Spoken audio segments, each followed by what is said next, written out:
Hello, my name is John Jesse from High Elementary STLP, and I'm going to do 2,578 divided by 7 the traditional way. So first thing we're going to do is we're going to cover up the 578, and can we put 2 into groups of 7? No. Then we're going to uncover the 5. Can we put 25 into groups of 7? Yes, we can put it. We can have 3 groups, and you're going to have 21. And you're going to subtract that from your 25, and you're going to have a difference of 4. Then you're going to bring down your 7.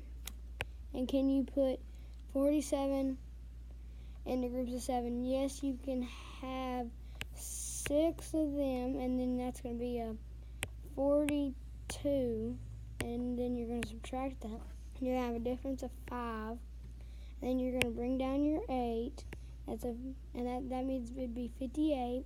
And then can we put 58 in groups of 7? Yes, you can have 8 of them, and that's going to be 56.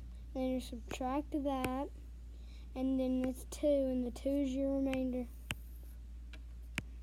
And that's it.